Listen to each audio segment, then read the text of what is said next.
So to introduce our guests, we have here two of our wonderful speakers. We have Jonathan and also Chris. Both gentlemen are co-founders of HCD Pro. Each of them with more than 20 years of experience, they both specialize in human-centered digital, physical, and strategic design. So everyone in this meeting who's present, a very warm welcome to the staff, to the students, and everyone else. Please remember that this is a short 1 hour session, and we request that you make the most of it. We make it extremely productive this time. I hand over the podium to Jonathan and Chris. You're free to take it from here. Thank you. Thank you so much, Doctor. And thank you for the invitation. Thanks, everyone. It's a pleasure to be here. My name's Jonathan, and I've got Chris joining me. Just before we get started, I want to tell you a little bit about a community that I founded 13 years ago. In May, it's our 13-year anniversary. Quite exciting. And Chris has joined, I don't know, has it been 2 years, Chris? Something like that. Yeah, getting to 2 years almost, I think. We need to celebrate that.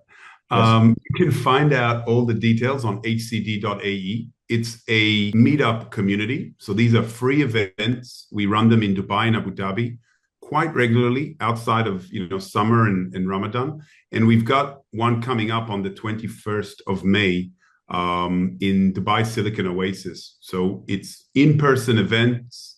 The next one's going to be a panel with two researchers, and we're going to talk about research. I'm not going to talk too much about it, but it'd be great if all of you can join. We have had students. It's a great way to network, to meet people, add lots of people on LinkedIn. If you haven't already, please add Chris and myself.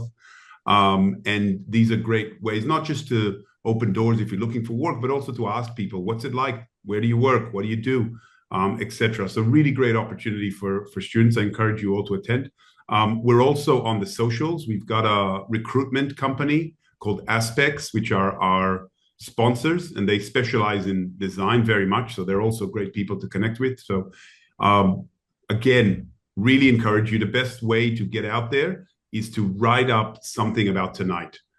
Summarize it, put your own voice into it, put it on LinkedIn, tag Chris, myself, Aspects, HCD community. It's a great way to join this thriving community here in the UAE. So really encourage you to do so. If you've never heard of the meetup, then since the pandemic, we've recorded all our sessions. We've got over 54 videos. There's a few more now.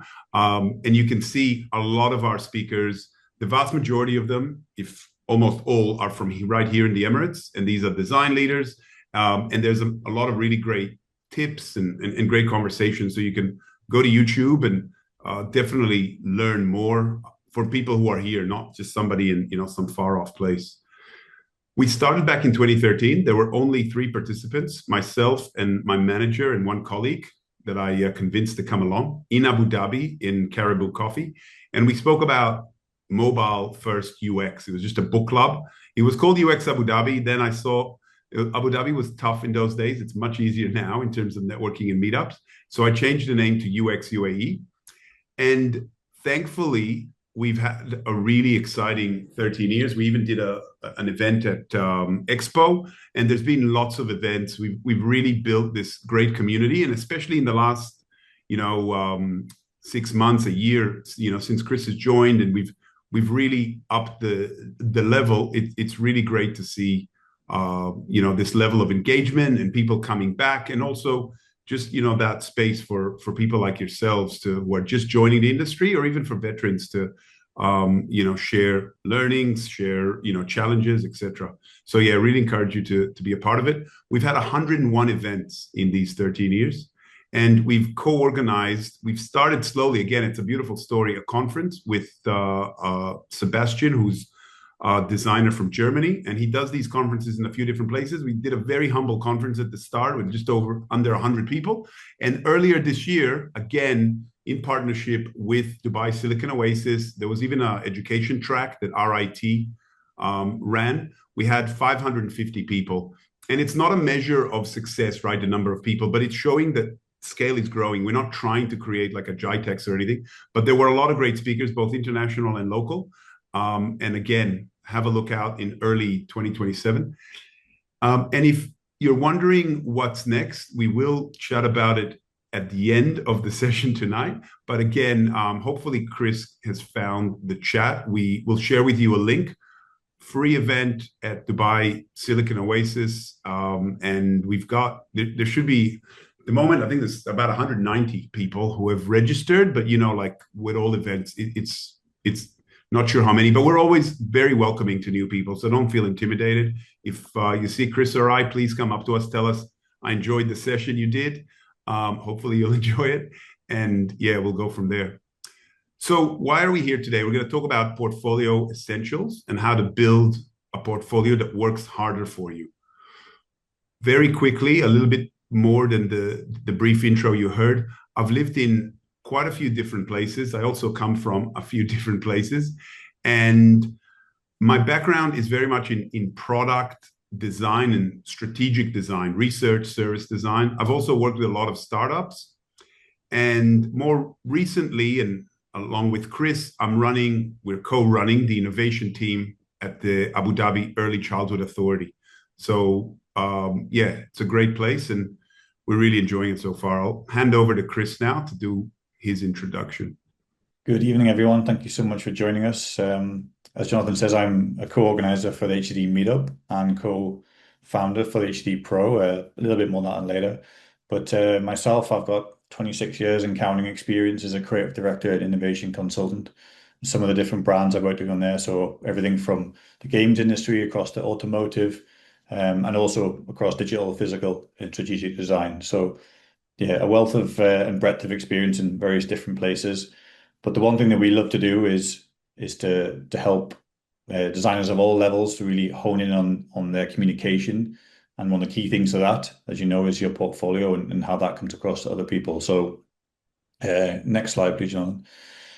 So yeah, today, we're kind of looking at this as a bit of a portfolio design one-on-one. So we zoom out, what are the critical things that you have to get right? And this applies to someone who's a student who's just starting out. Maybe you're making your first portfolio, or even to a senior designer who's been around the block and they're still trying to showcase their best work, what they do, and all the rest of it. We want to look at this from a few different perspectives, though. We're going to put a bit of a product design hat on here and look at it. How do our target customers, aka hiring managers and recruiters, look at them? What does it mean to them when they look at the portfolios? What are those signals that matter really early on, and what usually gets ignored? So to sum it up today is about those kind of good foundations that if you make notes for this, this has been recorded, you'll be able to watch it back. But really hone in on some of the key points, it will definitely lift your portfolio and make it work harder for you. Over to you, John. So just one tiny thing to add on and double click on what Chris said. It's super important. I'm sure you've covered it in your coursework. You are not your customer. Often when we create a portfolio, we're like, wow, it's amazing. Here's all my work. It looks fantastic, especially at a university portfolio. We've done similar sessions at a few other universities. And there's a different role for a university portfolio where you have to show everything and what we're going to talk about. So it's important to just be aware of that. We're going to talk about a portfolio for your first job or next job, right? And like we said, and Chris said, you need to test that portfolio. So get feedback from the intended audience. Now that's tricky, right? Could be a hiring manager, could be a recruiter, could be an internal HR person that's either recruiting, and it's not always easy to cater for all those audiences. But the number one thing is to get feedback, to ask someone, usability testing, how would you go about doing X? So just something to double click on. And again, to that end, your portfolio is a product. It's the most important product you'll work on your whole life. It's going to evolve, it's going to change. But as a designer, even as a non-designer, I recommend this to product managers, to other people, even lawyers, all sorts of walks in life. It has users, like we said, and there's different kinds of users. And your professor, whoever's running your coursework is also a user. So it's important to understand what is the portfolio that they're looking for compared to a portfolio when you are ready, depending what year you're in. And they're not always one and the same, because you sometimes need to show everything you've done in the breadth of work. But as Chris and I will show you, less is more, right? So it's important to understand the nuance. What are the goals, right? Just like everything, we have a metric. What are you trying to achieve out of it? And how do you measure that outcome? Is it very easy to contact you? If they need to just call you, is the phone number easily accessible? Is your email, is your CV easily accessible or not? Now, there are constraints, right? We're going to talk about this in more detail, but they have time constraints. If it's your professor, they might take their time and look at everything. If it's someone that's looking at 100 a day, they're not going to look at it for a very long time before deciding yes or no. And of course, yes, there's bias there as well, right? So it's got to be usable, like we said. It's not, sometimes we over index on the technology, and we've seen a lot of university portfolios that might, oh, look at that AR, VR, whatever, the latest tech is. It looks cool, but is it usable? Is it simple to navigate? Some of the core things we saw, our navigation, are not always as simple as it can be. So if it doesn't work as a product, it won't work as a portfolio. Chris, over to you. Yeah, just to add on to that as well, from myself personally, and I think I'll have to count really. I must have done my portfolio site 6 to 10, maybe plus times in my career. I've lost track because you evolve, right? But it's also kind of the hardest project you ever have because you come into it and you think, oh, this is for me, right? This is my projects, this is my work, this is my persona online, but it isn't for you. And that's the critical thing, the critical mind shift. As Jonathan said, it has an end user, and you're not the end user. It isn't for you. It's for your potential recruiter, your potential new manager, your lead, or maybe your professor. They're the people you're trying to communicate to what you've done, what you've achieved. It's not for yourself. Yes, you can put your soul into it. You should do as a designer. Your character should come across in how you design it. But remember, it's not actually for you. It's for everybody else. And it's key people that you're designing to. Next slide, please, Jonathan. So the reality check is those people we're designing for, you really have to put yourselves in their shoes. And this is where testing and getting good critique is super important. If you do that and put this reality lens on, the people who get to look at your portfolio for potential employment are either recruiters or hiring managers at some point, or maybe a lead or so of a company. I remember myself and Jonathan have been hiring people. Sometimes I've had an HR person who's gone through and whittled down the 30, 40, 50, 60, 100 different CVs, tried to give me what they think is the best of them. And then, but sometimes when I looked at that, I would get rid of 90% of it within 2 minutes. From the first 10 seconds, I could look at it and go, that's not for me. So that time is critical. And you think about it from, again, designing it like a product, those first 10 seconds are super important. So anyone who's looking through a CV or a portfolio, it's skim, not read. They're looking for key things that are going to draw them into it. They scan it from top to bottom. And often they've looked at 10, 20, 30 again at the same time. So what stands out from that is that clarity, not necessarily the most eye-popping designs, but they want to see that it's well thought out and they can get to the information they want really quickly. Now, that's difficult if you're doing an experiential kind of course, or like Jonathan said before, you're working things like AR and things where you need some time to explain them. But even if the actual projects you're working on are complicated, the way you communicate them needs to be simple.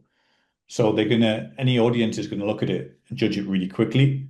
And you need to pull them in a little bit deeper to get them to go further through and to ease them through that process as simple as possible to understand who you are and the value that you bring. So to sum that up, you don't get time, you earn it, and you have a very short amount of time to earn it.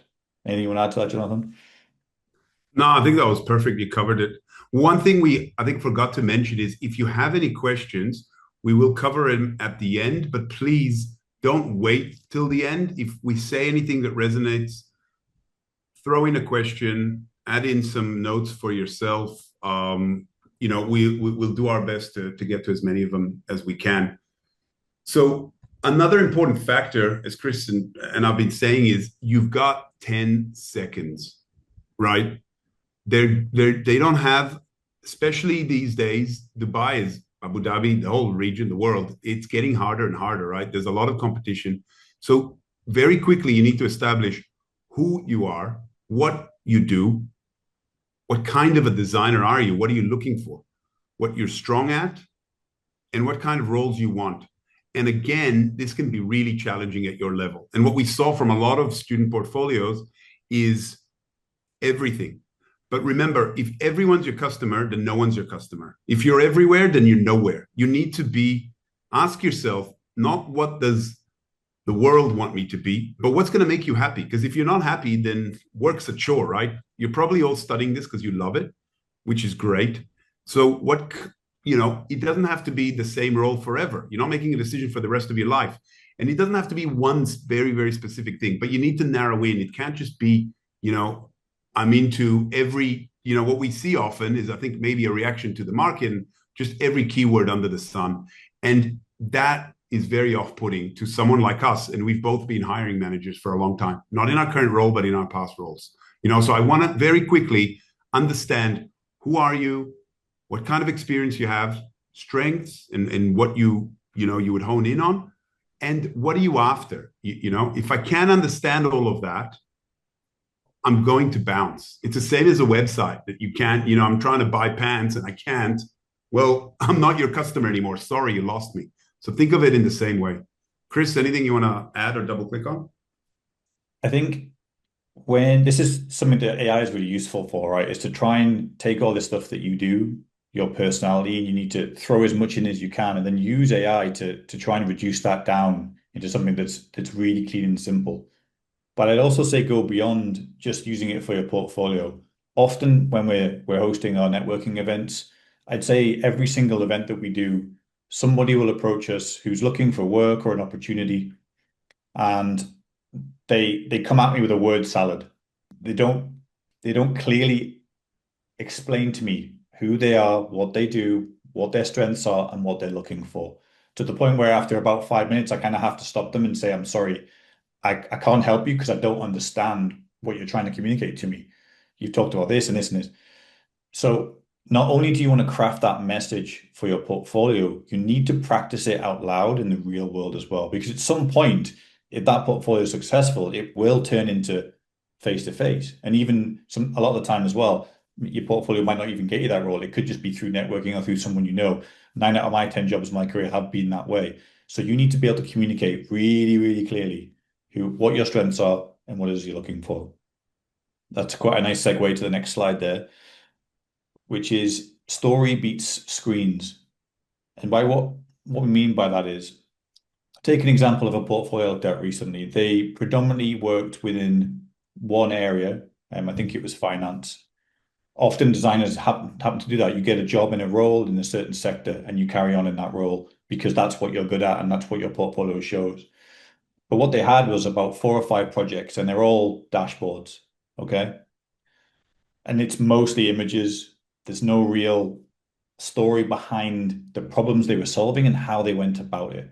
So to me, once I looked at the first one, and dashboards are hard to make look really, really good. You've got to be very good at UI design to go that extra mile to give it nuances and detail without making it not usable, because usability is super important for a dashboard that's meant to give you information.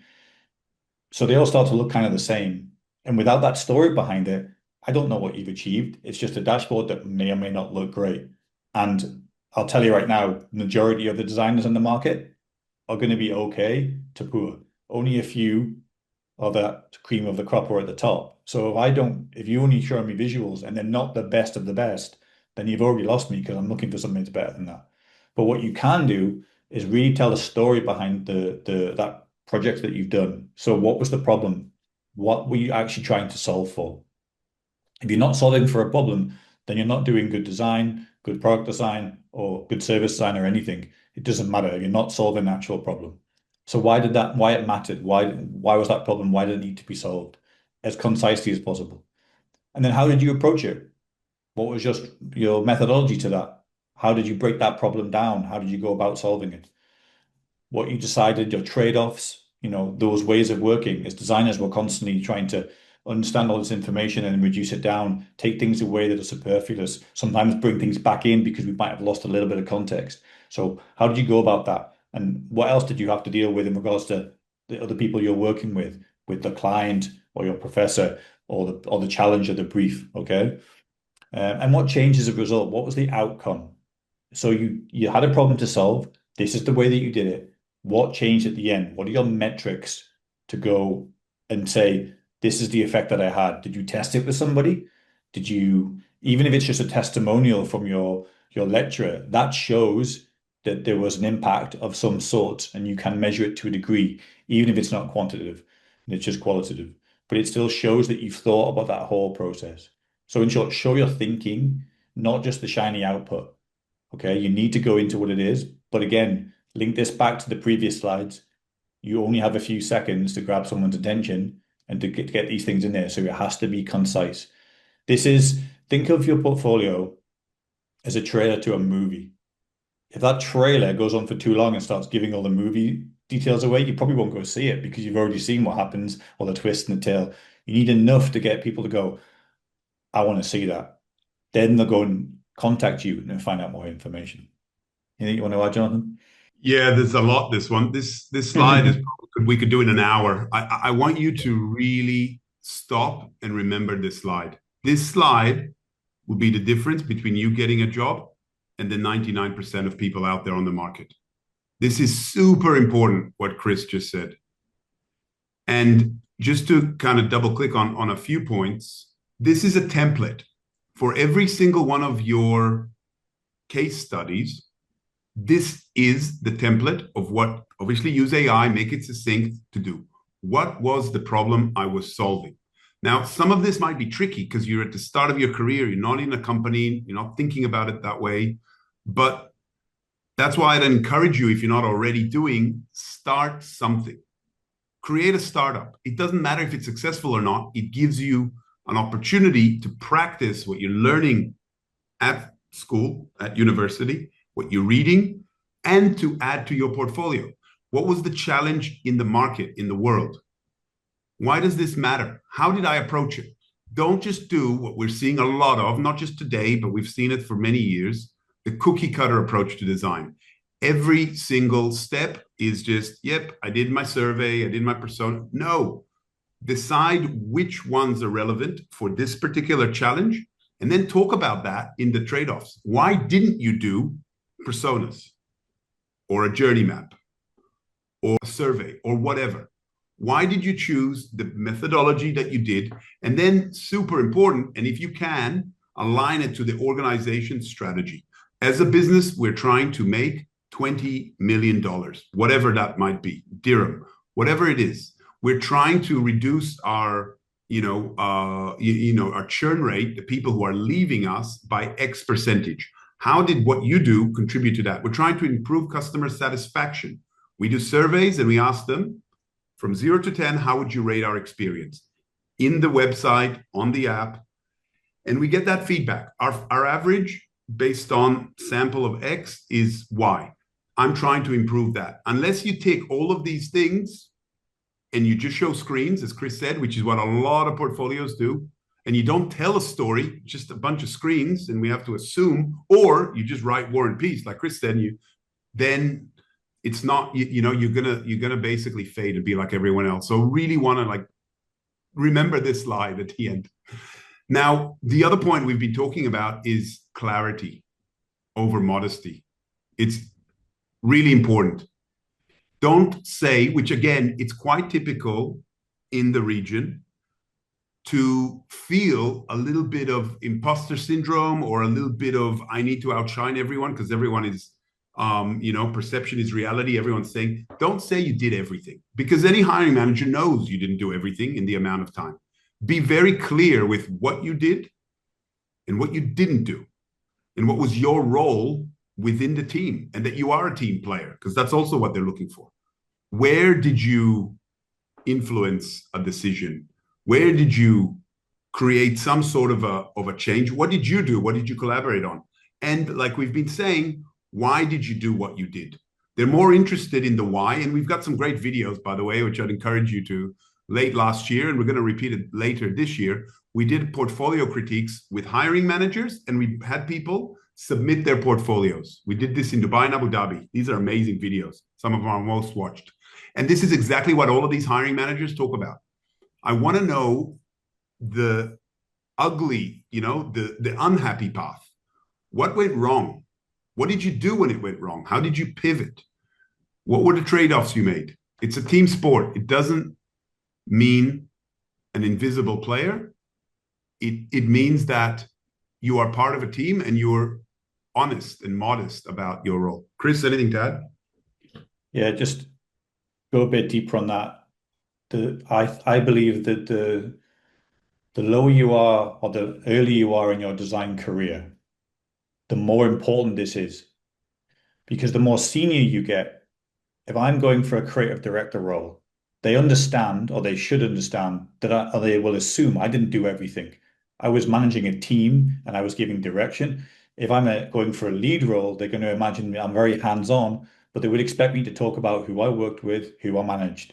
If I'm a mid-level designer, they're going to go, okay, you might have done the lion's share of the output, but again, who did you work with?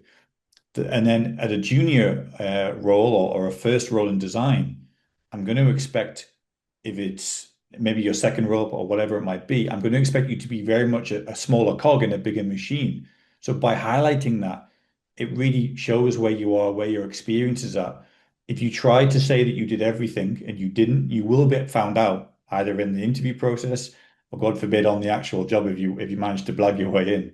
So it's more and more important at the lower levels to really go into what you did and how you work with other people, because as managers, that's what we're looking for. We want those people who are hungry. We want those people who are happy to go work with somebody. We don't want someone who's going to sit on their own and say, leave me alone, I know what I'm doing, because you don't at that level. You need to expand and learn from everyone else around you. Moving on to the next one, which is a great sister slide to that one for clarity. We talk about conciseness and less is more. It's about showcasing the best stuff that you have. Now, this again changes over time.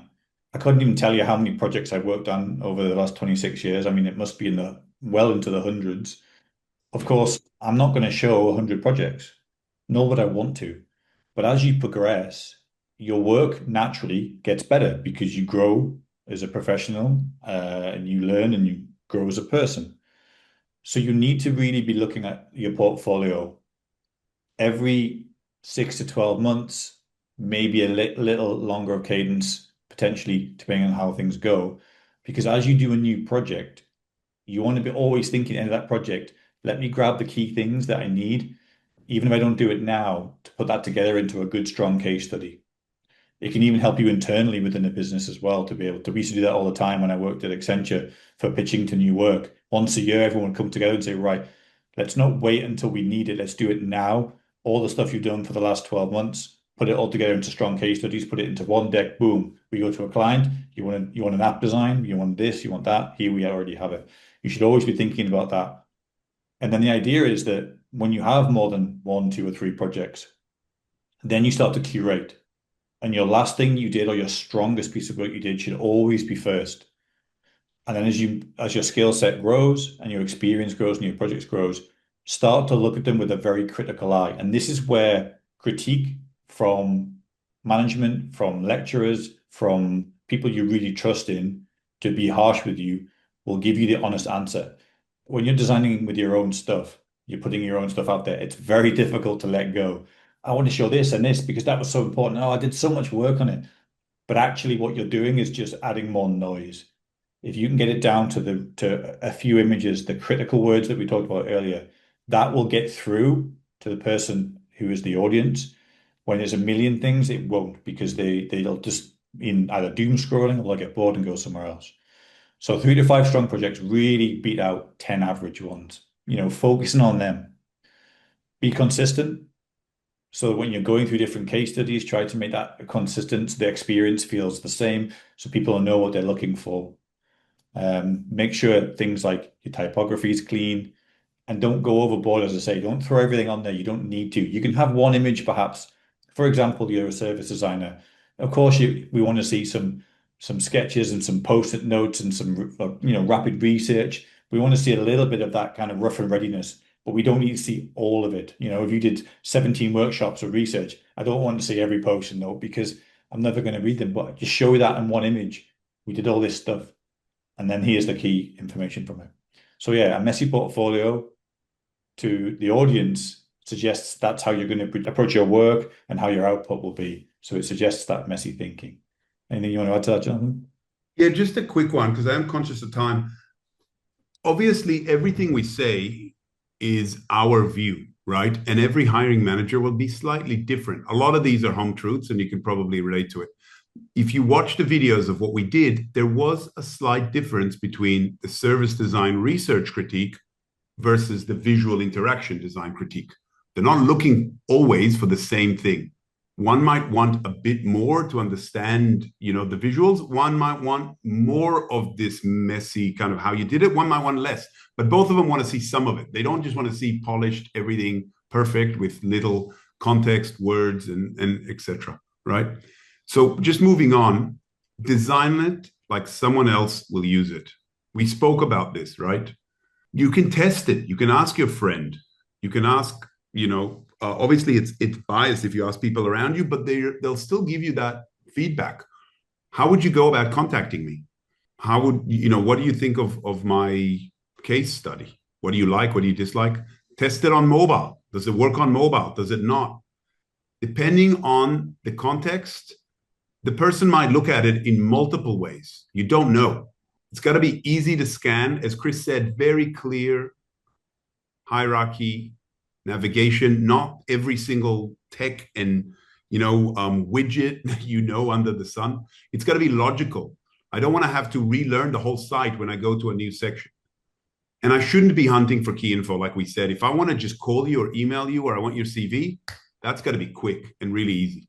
If I have to work out how to use it or understand it, then you've failed and you've probably lost me, right? Anything to add, Chris? No, that one's clear. And the next couple of slides are very clear. We're reiterating key points here. So what we see all the time is too much context, process without decisions, screens with no rationale, impact with no evidence, and everything looks the same. There's no hierarchy of what should I be looking at, what's important. So really go in deep on what value does each of your projects bring to your potential employer. What was the thing that if someone says, right, your favorite project you ever worked on, what's the one thing I can learn from that that you learned from that you can tell me? Think of it that way. Not look at what I've done. It's like, no, what's the value? Same as you're presenting to somebody. What's the value you give your audience? Not how do I shout about myself? Flip the mindset to it. Go on to the next one, Jonathan. Next one, because these are fairly consistent ones. And then, yeah, as Jonathan was saying, how portfolios get better. They're rarely solo efforts. Feedback sharpens thinking, and multiple perspectives reveal the blind spots. This is where critiquing comes in, and I'll let Jonathan go a little bit more into what makes a good critique. Thanks, Chris. So just on this one, this is a great one. Instead of going to a meetup and doing what people who are looking for work or even for placements do, which is straight away go up to everyone and go, hey, I'm looking for work. Hey, I'm looking for work. Don't do that. Ask people, I'd love your feedback on my portfolio. Can I send it to you? Not first up when you meet them, the very first word, as Chris said, don't give them a word salad. Introduce yourself, get to know them, ask them about their job. People like to talk about themselves. But then if you build rapport with that person, say to them, can I send you a portfolio to get your feedback? It doesn't mean what they give you is 100% accurate. You need to triangulate to get a little bit of feedback. And as we said, this is where critique comes in. A structured conversation about design work. It's not just for portfolios, it's critiquing any design work. And in mature companies, unfortunately, not a huge number do this in this part of the world, but where, Chris and I have worked in other markets. There are some companies that do this here, which is great. It's where you can have all the designers around the table and focus on why you did what you did. Not, I don't like it, change it, but have an honest discussion with other designers about improving your work. Not judging you as a person or you as a designer, but did you do any research? Did you talk to anyone who did research? Why did you use this pattern? We have a design system. We already have too many different ways that we create this component. Perhaps we should stick to the standard. Or do you have a legitimate reason to change the standard? What is it? It's a really important skill that you practice, and hopefully you are doing this in class with other designers. And you should also do it to your portfolio or get around the room and critique each other's portfolios. Again, not judging the person or their skill set, but asking them why they did what they did, what they're hoping to achieve. Have they done any testing? And to help you with that, we've got the standard that we both used in other organizations we've worked with. And we really want this to be used far and wide. So please go on to hcd.ae/critique, which I'm sure we've tested and it's still working. Right, Chris? It should be. And you can download basically the 10 commandments of design critiques. What are they? What are the guidelines? What are the roles within that critique? What are the rules of engagement, so to speak? Some guidelines. How to present. When you present something, say to the room, I want feedback on this particular side of the website, not the rest. I haven't got there. It's currently at about 30 to 50% fidelity, or it's at 40, or it's 90% fidelity. I'm pretty confident with it. That you setting it up and introducing it is very important for other designers to know what you want them to focus on and the kind of feedback you want. I want this kind of feedback about this, right? Now, you should use this as a checklist, right? It's obviously you can ask ChatGPT about what's missing, how to improve it, make it your own, feel free. It's one of our gifts to you. And I'm going to hand over to Chris now, and then I'll double click on. We didn't want to go and over-index on a lot of bad portfolios. I think you probably know a lot of what we're referring to, but we just wanted to show you something that is our portfolio, right? To be vulnerable and be honest with you that they're not perfect, and they are quite recent. They're an evolution. Obviously, Chris helped me with mine because my expertise in non-visual design. But Chris, do you want to just talk through yours and some of the thinking behind it? Yeah, so my portfolio, the target audience is to build my profile, which also I did this in combination with LinkedIn, and I highly recommend that, especially even if you're a student. Get yourself on LinkedIn and start to build that profile, because when people are looking at your CV and your portfolio, sometimes the thing that makes that little bit of extra difference is that if you're active on LinkedIn and you're writing articles, even if it's about your own experiences or about going to networking events, like Jonathan was saying, that could be the one thing that if someone finds you, they go, oh, okay, I want to know a bit more about that. So here I'm just trying to be really clear and simple, even bolding certain words. This is what I am. Here's a quote about, so this is at a high level what I do. Here's a quote from someone, a testimonial. Here's the brands that I'm fortunate enough to work with. Brands are very recognizable. Even if it's something that was a project that you came up with and you did a self-made case study on Apple, and you did a UX study with it, as long as you say that this isn't, paid work, you did it as an experiment, as a lesson, that's fine. But, you can reference it. And then, just some quick, clean images of this is me in action because I want to talk about leadership and mentorship. Here's how I use innovation, work into my stuff. Again, you can see the amount of copy here is pretty clean and simple. 3 small paragraphs that you can, and even if you don't read the whole thing, you can read the bolded text and get an idea of what I do. Best innovator, Accenture, move to insights, et cetera, et cetera. I want to talk about speaking engagement. It's something that I do. Storytelling is a passion of mine, which is something that I recommend everybody really thinks about in regards to how to use storytelling in your portfolio and also within your projects and communication. And then I go into 2 or 3, a couple of case studies, and there's some design resources there as well, and then how to connect. Really straightforward. And then if you want to go into one case study really quickly, slight change because I want each case study to feel like that project. Simple, straight to the point text, strong visual of this was the actual outcome. So you don't even have to go anywhere to say this is what was done. And some key little pull-out quotes and points about it. And then here's where I start to come into the why. What is the challenges that I'm trying to solve for? And then just dig into some of the sub-features as well. But obviously a very visual project to try and help draw people along. This animation in there, you see the rest of it. And then I link through to another example case study as well. And clear navigation, big X, more. You're not in a dead end. It's important to find that. Yeah. And recently I actually reduced it down from other projects, and I'm probably going to put some more simple things in, and then a link through to my LinkedIn, because that's where I actually want people to connect to me via. I don't really want to go me personally, I don't want to go directly to email or WhatsApp. I want them to channel through there, and then they can connect with me and reach out. Really, but notice that Chris said at the start, right?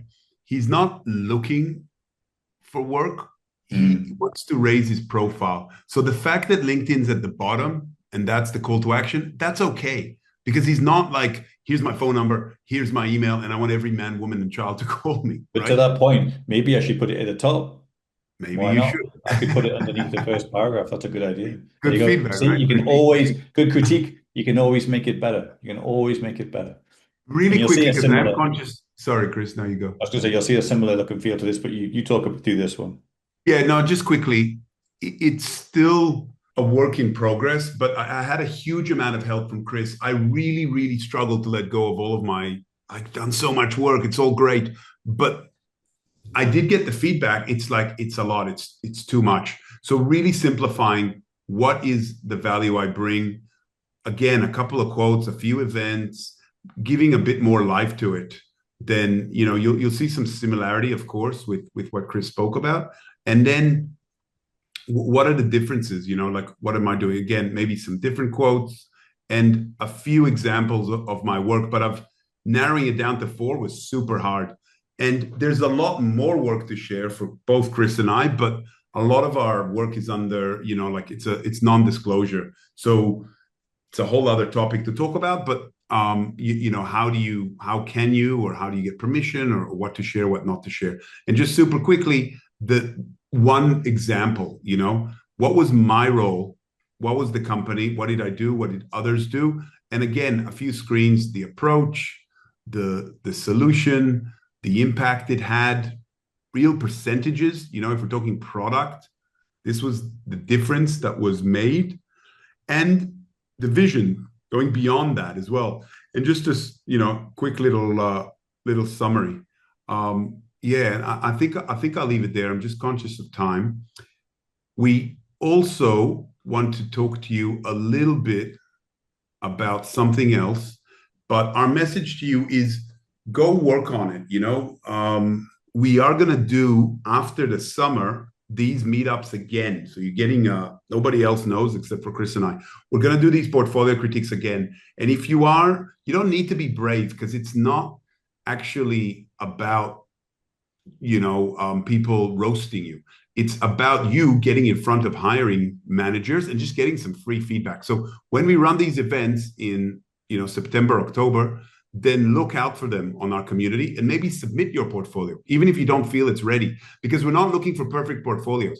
We're looking for very different kinds of portfolios. And last year we had enough, but just not enough people submitted. So go work on your portfolio. And we just wanted to talk to you a little bit about something brand new while we have time, and then we'll do some quick Q&A. We don't have too much time to talk about it, but this year we've launched something quite exciting, and it's going to an evolution of what we've been asked about with the meetup. It's not just a free meetup anymore. We're creating a new community called HCD Pro, and we're set ourselves an impossible goal. The challenge of design that you have, that everybody has in the world, not just Dubai, is that a standard does not exist. If you want to know what a typical job description looks like anywhere, it doesn't exist. There's different companies who do their own, but there's no real standard for what does good look like. And what do I have to do to get promoted, to get hired, to move from being a junior to a midway to a senior, to being a design leader. But Chris and I have been fortunate to work on this for a long time, and we've evolved our design capability standard, and we are now going to set that as our impossible goal. We want to grow this globally, not just within the Dubai market.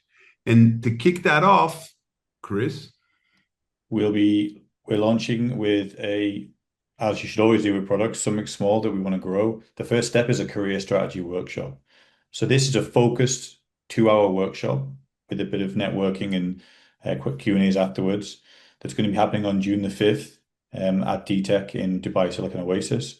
And basically, this is a way for designers of all levels, doesn't matter whether you're visual, UX, research, product, service, whatever, how to look at where you sit across our standard, which we hope to be global, as Jonathan said. And what you can do is set out an entire blueprint on how you move forward within your career. How do you go up to the next level? How do you get that promotion? How do you find that new job? looking at all the different skill sets that come around uh, all of design as a whole. So we're really excited to do this one. There are still a few tickets left, and I believe you've got a day to maybe 2 days left of the early bird discount as well. So if you do, if that's something that's interested to you, go have a look at hcd.ae/pro or scan the QR code, read up on it. The seats are going, so if you want one, get it soon. But I think that's even for someone at the very start of their career, it's super useful because you get to see a clear framework of what you need to do to get to every level and things that perhaps you've never thought about in the aspect of design, that maybe slightly outside of where you focus on, but are actually super valuable, like communication, like we mentioned before, storytelling, and so on. So, yep, if you're interested, please sign up or reach out for more information. So just to reiterate again, in this workshop, you will first set out your own strategy. What are your challenges right now? What are your aspirations? What are you going to focus on within those aspirations? Some guiding principles and activities to execute for that focus area, and how do you measure this success? Then we're going to walk you through this standard, which again, as we say, it's missing, right? And it's not something we just created yesterday. It's been 10 years, both of us in different fields, and it caters for anyone from a student and a junior in your first job to know, what are the expectations from me? What do I need to be good at? What do I not need to be good at? What kind of designers out there? It caters for content design, visual design, interaction design, service design, research. And it doesn't mean you need to be an expert in everything, but it's helping you to get that focus on what is the bar, what do I need to aim at? And then at the very end of the workshop, a little bit of a roadmap. And the added bonus is that you're going to meet hiring managers, you're going to meet other designers who are struggling with this themselves. And there's no better way to, let them know that you're available, even if you're not now available and you'll graduate whenever you graduate, or you liked an internship. Very different when you meet a person face to face, as opposed to just sending them a message or an email or just having 5 seconds and giving them a word salad, as Chris said at a meetup. But again, like we said, this is the first time we're doing it, so we've already got some, a good number sold. But yeah, grab it if you're interested. And with that, we have 6 minutes, because we started 5 minutes late, for Q&A. And we'd love for you to come. This one is a free event, like we said. Hopefully in the chat, Chris found it or somebody found it, and they can share the link to Eventbrite. And 6:30 p.m. on the 21st of May, we've got our next meetup, and there's going to be a lot of people there. So it'll be a good way to meet us in person and chat some more and meet lots of other people. How are we going with questions? Should I stop sharing so I can see the chat? Did we share any of the links? Oh, we did. Good work, Chris. Do we have any questions, Doctor? Yeah, yes, you do have two questions. Oh, great. Are you able to access these questions? Are you able to see it right under it, or you want me to read it for you? Please read it. All I see is Chris's I can't one. see them. Yeah, I can't If see Chris them. is able to see it, you can get the Oh, questions there's a right from Q&A there. section. Here we go. Yes, No. right Not there. a student, have a career of almost 2 decades. How would I leverage a portfolio document in conjunction with a CV when I'm looking to get my portfolio on the table? Does that make sense to you, Chris? Not a student. So career of almost 2 decades. How do I leverage a portfolio document in conjunction? I mean, you would put the portfolio link front and center on your CV, Yep, right? absolutely. So sadly, the CV is something we all have to work with, and covering letter as well. But as Jonathan says, get that to the forefront of both. Push them to that. Make sure it's blindingly obvious that it's there, because that your portfolio always works harder than CV, I find, but you do have to go through it. And then use the same principles for both the CV and the portfolio. They should feel like one cohesive thing. The portfolio should obviously be more visual, should go further into it, but you still want to hit those. What have I done? How did I do it? Importance of impact and the metrics and all the rest of it. And if you've got almost 2 decades, and I'm sure you've got plenty of projects to do. So again, it's about even the CV as well as condensing that down. I don't ever put on my first job as a table waiter at a hotel because it has no relevance and it's it's like 30 odd years ago. What's the point? Get it into the concise stuff and make that really, really land. And then also just to add on to that, as we said earlier, you need to build up your own personal brand and your own personal professional social networking on predominantly on LinkedIn. Get make connections on there, write articles, share insights. The first one that I did, building my profile up over a year ago, what's the top 5 things I've learned in my career? Boom, done. Which is also the way to activate my automatic camera, by the way. So it's going to follow me and not follow me. Yeah, so just quick value to my audience, and that got 1,000 impressions or something, and it's still going up. So do those things that it gives you the extra string to your bow. Just quickly, and then before we go on to the other question, I think the other one is, like Chris said, make it succinct. That you want to drive them to your portfolio. So you can use the call to action in your CV, right? But you do need to have, like they have even less attention on your CV. So it shouldn't be too long. I think like in some markets, like the US, it's like a page, even if you got 20 years. Here, it's not that rule, but do make it succinct. And as Chris said, LinkedIn is super powerful. Both of us have used it. I've actively used it for over a decade to really grow in the markets that I'm interested in. So definitely encourage you to do that. And don't just like or whatever, write stuff. Make it your own voice, not just AI. Write about tonight. What did you learn? What did you like? What did you dislike? Just moving to the next question, could you walk us through an example? I think we did. Like we said, our portfolios are not perfect. They're evolving. We know they're not perfect. But the important thing, especially once you start your career, is it's going to be the last thing on your list. But you should set yourself a reminder at the very least once a quarter, if not more often, write some case studies down. And there's different ways, right? If you're not allowed to share whatever, then you can anonymize the industry or the bank or the organization. But there's lots of ways for you to share that. I'll ask you the next question, Chris. I've got an answer, but I'll ask you. I changed my career from engineering to governance/policy. How do I reconcile both in designing a portfolio? So from my perspective, and I had someone who's trying to move across the region, actually, he was over here, met him through a friend, really nice guy. He came from a law, I think it was, and he moved into UX UI design. And he said, I'm always a bit confused now he's very much into that second part of being a designer. But I said, you should still mention that where you're from because it gives you an interesting, unique factor to it. Because that just by saying that he was in law means it makes him quite applicable to certain types of projects and sectors. So I said, talk about it, but really focus in and don't hide away from the fact that because that's who you were, that's where your experience is, but focus in on what you're doing now and the role you want to go for. So if you're in governance and policy, then your portfolio should be focused towards that and the things that you've done within it. If you don't have any projects in that yet, then I'd say try and get some internships or do some stuff or make some case studies up and do it yourself that is relevant to that sector that you want to get into, but also back up with the stuff that you have done within engineering and so forth. Anything you want to add, Jonathan? Yeah, I was going to say you can reimagine that as a designer or as whatever your current role is, because I'm not super clear.